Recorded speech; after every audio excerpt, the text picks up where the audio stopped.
Bonjour à tous et bienvenue sur Clean Rider. On se retrouve aujourd'hui pour découvrir une moto un petit peu particulière sur la chaîne, puisqu'il s'agit de la seule moto hybride du marché produite en série. Je parle de la Kawasaki Ninja 7 hybride.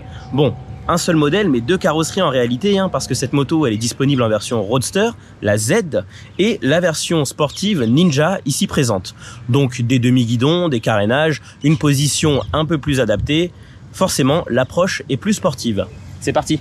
On commence par un petit tour du design. Bon, Kawasaki, Ninja forcément, c'est quand même toute une histoire, cette sportive chez la marque. Et on retrouve bien sûr ce côté assez historique et très reconnaissable du design d'une Ninja.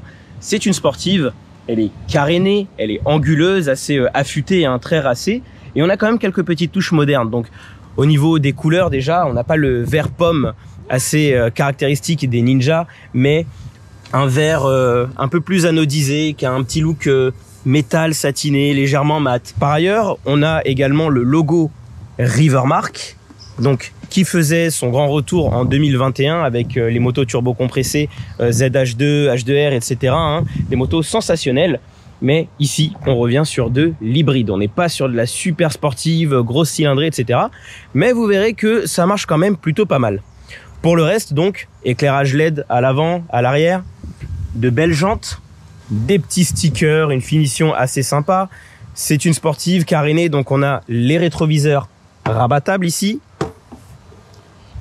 les demi-guidons, cette boucle arrière qui remonte assez, c'est assez affûté. Bon, ça n'a pas l'air d'être une moto pour rouler avec un passager, c'est des motos d'égoïstes, les motos sportives comme ça.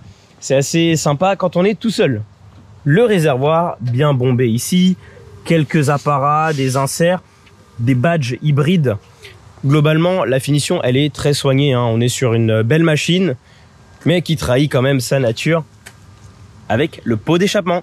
Vous en verrez pas beaucoup sur Clean Rider avec un pot d'échappement, mais on reviendra sur tout ce fonctionnement hybride de la machine avec le côté thermique, électrique, les modes de conduite, etc. Du côté des dimensions, cette Ninja hybride, elle fait 2,14 m de long, dont 1,53 m d'empattement, 1,13 m de haut et 75 cm de large. La selle, quant à elle, est perchée à 795 mm du sol, donc c'est assez bas, très accessible, aucun problème à ce niveau-là. Et la moto est campée sur des roues de 17 pouces. La montre pneumatique, c'est du 120 de large à l'avant et du 160 à l'arrière. Et pour finir sur la partie cycle, on a bien sûr un cadre treillis en acier renforcé, une fourche inversée de 41 mm de diamètre à l'avant, des gros disques de 300 mm double disque, donc avec des étriers de pistons à l'avant, et un seul disque de 250 mm avec un étrier simple piston à l'arrière. Cette moto, elle pèse pas moins de 227 kg, tout plein fait et avec sa batterie. Bon, je vous rassure tout de suite, le poids on le sent pas tant que ça dès qu'on démarre, et surtout pour les manœuvres à l'arrêt, le fonctionnement électrique permet également de bénéficier d'un mode walk, donc avec 5 km/h vers l'avant et 3 km/h vers l'arrière à la poignée pour contrôler les stationnements. Prenons place à bord de cette Kawasaki. Bon, d'emblée, je vous l'ai dit, hauteur de selle contenue, 795 mm. Avec 1,80 m, j'ai les pieds parfaitement à plat. Mais même à partir d'1,65 m, 70, on peut être installé confortablement et toucher le sol sans trop de problèmes. Bon, esprit ninja, univers sportif oblige. Dès le premier contact, on a une position assez engagée sur l'avant, des demi-guidons, donc les poignets un peu inclinés, avant-bras et coudes qui vont chercher le réservoir assez naturellement, le dos un petit peu penché aussi sur l'avant. La moto, c'est une sportive, elle invite à faire corps avec la machine. Alors aussi bien à 120, 130 sur voie rapide qu'à 40 km/h en ville. On a envie d'être légèrement allongé sur la moto, faire corps avec, bien la tenir. Pour l'ambiance sport, c'est parfait. Et une fois au guidon, l'ergonomie, elle est quand même très complète. Et je vous l'avoue, il faut un petit temps d'adaptation et de mise en main, ça fait pas de mal. Je vous la fais dans l'ordre. À gauche, on a naturellement les clignotants, les feux de détresse, l'appel de phare, les feux de route, l'avertisseur sonore. Ça, ce sont les commandes classiques. Ces mêmes boutons, en appui long, ils permettent donc de changer de mode de conduite. Par défaut, dès qu'on met le contact, la moto s'allume en mode sport, comme on peut le voir ici sur l'écran. Avec un appui long, on peut basculer. Hop. Là, je suis sur le mode éco. Appui long sur sport pour revenir en mode sport. Voilà pour le choix des modes de conduite. Juste à droite, on a un bouton AT-MT pour basculer entre la transmission automatique et manuelle. En dessous, un bouton HEV EV qui permet lui de basculer entre le fonctionnement hybride et le fonctionnement tout électrique. Et enfin, un bouton Walk ici, je vous en parlais tout à l'heure, qui permet de faciliter les manœuvres à l'arrêt. Donc concrètement, pour l'activer, il faut démarrer la moto, être au point mort, activer le mode Walk qui passe au tout électrique et passer un rapport avec la gâchette ici. Voilà. Et maintenant, quand j'ouvre la poignée, je peux avancer jusqu'à 5 km/h. Et quand je l'envoie vers le haut, je peux reculer jusqu'à 3 km/h. Et du coup, on n'oublie pas, de ce côté, on a 2 gâchettes plus et moins pour passer les rapports. Hop. Alors pourquoi? Parce que c'est une boîte de vitesse, donc manuelle techniquement parlant, mais elle est robotisée. Donc il n'y a pas de levier d'embrayage, il n'y a pas de sélecteur de vitesse au pied gauche. La moto se charge de passer les rapports toute seule, comme une grande. Au centre, on a un petit écran TFT avec toutes les infos, l'affichage est clair. On le connaît d'ailleurs de la ZE1, donc la petite Kawasaki Z électrique que vous avez vu passer sur le site Clean Rider également. Les boutons en bas, je vous l'ai dit, permettent de faire défiler les informations. Et à droite, on a le coupe-circuit et le démarreur. Et puis bien sûr, ce bouton e-boost. Alors, ce bouton e-boost, concrètement, il apporte un surcroît de puissance en mode sport exclusivement. Il est disponible pendant 5 secondes lorsqu'on l'active. Et une fois que c'est terminé, il demande 5 secondes de récupération avant de pouvoir être utilisé à nouveau. Donc vraiment, on peut enchaîner sans problème. On l'utilise pendant 5 secondes, il récupère 5 secondes, on le réactive 5 secondes, aucun problème. Voilà, au guidon, vous savez tout. Maintenant, en pratique, qu'est-ce que ça donne? Eh bien, avant tout, en mode sport, on est uniquement en transmission manuelle. Kawasaki a dit, voilà, la philosophie d'un mode sport, c'est de passer ses rapports. Donc ici, au guidon, bien sûr, avec les gâchettes. Mais du coup, on reste en transmission manuelle. C'est à nous de monter les rapports. En revanche, la moto est équipée d'une petite fonction ALPF, donc Automatic Launch Position Finder, qui nous permet tout simplement, lorsqu'on réduit l'allure, de rétrograder pour nous. Donc la moto tombera les rapports un à un, de façon à trouver la bonne vitesse pour la bonne allure et conserver un roulage suffisamment confortable. Puis une fois qu'on rouvre les gaz, c'est à nous de monter à nouveau les rapports. En mode éco, en revanche, on bénéficie là de la transmission automatique. Donc quand on roule, la moto grimpe toute seule et toujours avec la LPF, quoi qu'il arrive, redescend toute seule. Mais on peut reprendre la main quand on veut. Donc si la moto a fait première, deuxième, troisième, je peux manuellement appuyer sur la gâchette pour passer en quatrième. Là, la moto bascule en mode transmission manuelle automatiquement pour que je garde la main en permanence. Mais à ce moment-là, il suffit de faire un petit appui sur mon bouton AT-MT pour repasser en mode automatique en une fraction de seconde. Au niveau des performances, cette Ninja 7 hybride, elle embarque un moteur bicylindre de 451 cm3 pour 59 chevaux et 44 Nm de couple, associé à un moteur électrique qui lui développe une puissance nominale de 9,5 chevaux, 12 chevaux en crête et 24 Nm de couple supplémentaires. La puissance combinée, elle permet de développer jusqu'à 69 chevaux et 60 Nm de couple. Concrètement, sur le papier, Kawasaki nous promet une moto mid-size dans sa forme et dans son équipement, mais capable de faire des départs arrêtés dignes d'une 1000 Super Sport grâce à l'e-boost en mode sport et qui affiche les consommations de carburant d'une moto 250 cm3. La promesse est pas mal et il faut avouer que sur le plan de l'efficience, elle est plutôt tenue. C'est parti, on prend la route. Donc, démarrage de la moto. On va passer en mode éco. On enclenche la première à la gâchette. Et donc là, le mode automatique. Et c'est parti. Bon alors, on comprend tout de suite, le mode éco est fait pour passer les rapports très rapidement, de façon à arriver en 5e, 6e assez vite, pour la fameuse économie de carburant annoncée.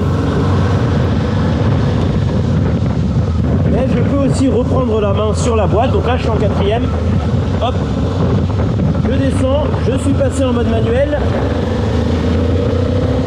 on repasse en mode automatique pour laisser la moto faire toute seule. Donc, si je m'arrête à un stop ou à un feu rouge,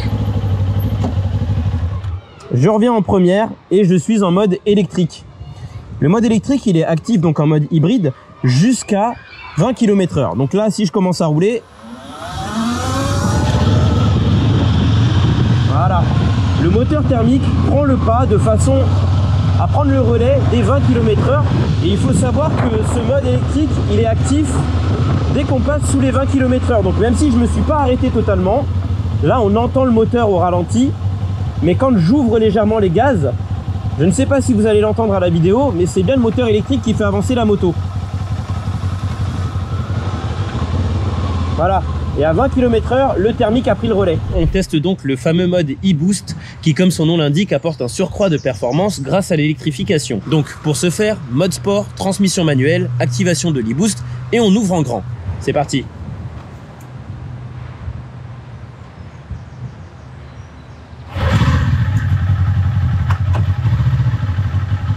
On ouvre en grand.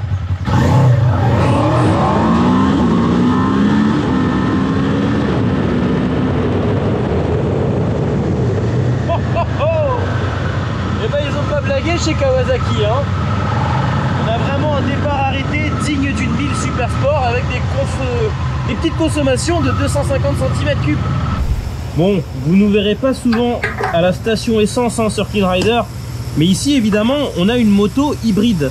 Donc cette Ninja 7 elle a un réservoir de 14 litres et bien je vous avoue que niveau efficience et consommation c'est une très bonne surprise. On a une consommation de 4 litres 2, 4 litres 3 au 100 en faisant que des parcours mix de ville 50 km/h, mais aussi voie rapide entre 90 et 110 km/h. Donc on a vraiment cette consommation de 4 litres 2 assez constante qui se tient bien malgré les petits dénivelés, etc. Et on fait sans problème 300 à 320 km, vraiment sans forcer, hein. On laisse la moto rouler en mode transmission automatique, mode éco, donc la gestion hybride se fait toute seule. Et vraiment très bonne surprise en termes d'efficience et de consommation maîtrisée. Alors je vous expliquais qu'en mode éco, la moto passe très vite les rapports pour se stabiliser. Voilà exactement ce dont je parlais.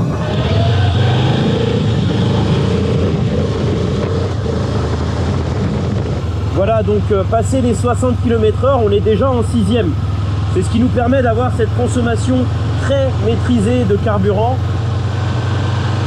Là, j'ai une moyenne à 4 litres 1 au 100 km en faisant essentiellement du 60-70 km/h de vitesse moyenne. Et maintenant, on peut passer en mode 100% électrique. On arrive en ville, je regarde sur mon tableau de bord, je vois que j'ai une autonomie en EV, donc 100% électrique de 6 km.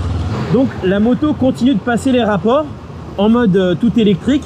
En revanche, en 100% électrique, on va pas avoir de mode de récupération d'énergie au freinage ou même à la poignée comme c'est le cas sur les nouvelles motos électriques Can-Am Origin et Pulse que vous avez également vu passer sur le site. Et donc si j'ai besoin de stationner et que je veux me mettre en arrière, je repasse au point mort, j'active mon mode walk, voilà, là je passe un rapport, donc F et R, marche avant, marche arrière, j'ouvre pour avancer légèrement et j'envoie la poignée vers l'avant pour reculer.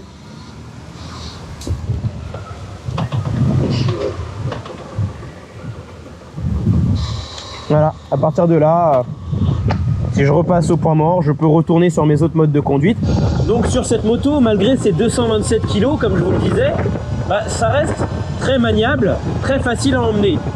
Au niveau de la liaison au sol, on a une montre pneumatique en Dunlop Sportmax, 120 de large à l'avant, 160 à l'arrière. Ça nous permet d'avoir quelque chose de très agile, qui s'inscrit facilement en courbe. En revanche, ces pneus-là, ils prennent un petit peu de temps à monter en température.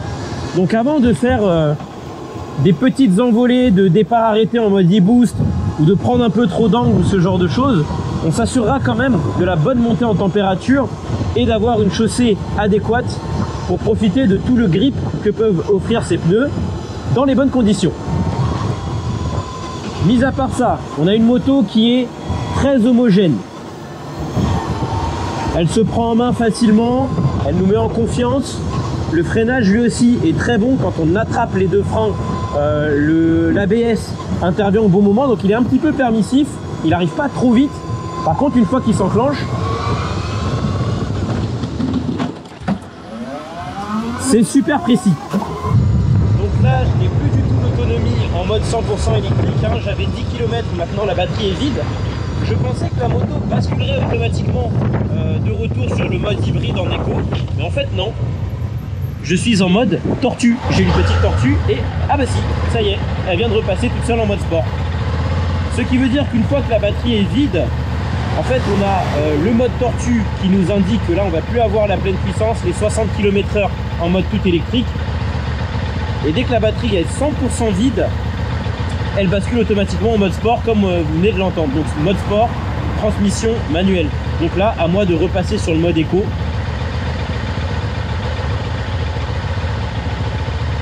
Ah bah non, il va falloir rester en mode sport pour recharger la batterie, parce qu'en mode éco, il y a le fameux fonctionnement de 0 à 20 en tout électrique, ce qui n'est pas le cas ici. C'est pour ça qu'elle est repassée tout de suite en mode sport. Donc là, je vais être obligé de rouler en mode sport et donc d'utiliser les gâchettes pour la transmission manuelle, le temps de recharger quelques kilomètres de batterie au moins. Puisque c'est une sportive, forcément, la philosophie n'est pas au confort et à la souplesse de l'amortissement et de la selle. On a une moto qui est assez ferme. Donc là, si j'attrape des petites irrégularités, des petits nez de trottoir, ce genre de choses, naturellement c'est typé un peu sec. Et puis la selle aussi, forcément on est ni sur du roadster et encore moins sur de la routière, de la voyageuse. Donc la selle, c'est pas ce qu'il y a de plus confortable. Après un trajet de 30-35 minutes, on commence déjà à sentir une petite gêne au niveau des cuisses. Hop là, au niveau du fessier, ça devient, voilà, ça peut être désagréable assez rapidement. D'autant que puisque c'est une sportive avec la position un peu plus engagée sur l'avant, on peut commencer à ressentir tout naturellement une gêne au niveau des poignets, au niveau du dos. Voilà. Évidemment, on peut aussi se détendre, être un peu à l'aise. Mais si on veut être dans la philosophie de la moto, pencher, faire corps avec la moto, etc. de manière permanente, ça se paye avec un petit peu d'inconfort physique. Donc pour résumer cette Ninja H7 en 3 points forts. Les performances évidemment, parce qu'on a une moyenne cylindrée, mais qui grâce à l'hybridation est capable de performances assez saisissantes, aussi bien en mode sport avec l'e-boost que avec l'hybridation en elle-même en ville et évidemment le mode 100% électrique, très confortable et tranquille. Deuxièmement, la maniabilité, la tenue de route, la liaison au sol, c'est une Ninja, c'est éprouvé, on se sent à l'aise, on se sent en confiance, et même si c'est pas forcément ce qu'il y a de plus confortable, c'est quand même très engageant et on a envie de la mettre sur l'angle, on a envie de donner du rythme, de l'allure, le tout avec quelque chose de très maîtrisé. Et troisièmement, en parlant de maîtrise, la consommation, l'efficience, plus de 300 km sur un plein dans le réservoir de 14 litres, grâce à cette hybridation et à cette motorisation qui reste contenue, c'est vraiment très fort sur ce point, rien à dire. Et au chapitre des points perfectibles, évidemment, on commence avec le prix, plus de 13 000 €, ça reste une somme assez coquette pour ce type de moto. On se demande est-ce que c'est vraiment ce qu'on veut mettre pour avoir cet équivalent de cylindrée, pour avoir ce format, etc.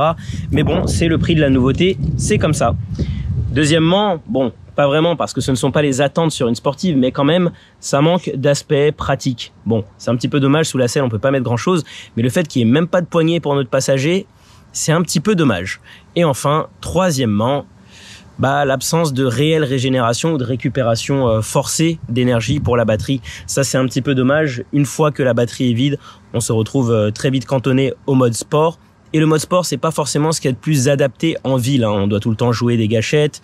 C'est un peu plus nerveux, c'est moins fluide que le mode hybride ou le mode 100% électrique.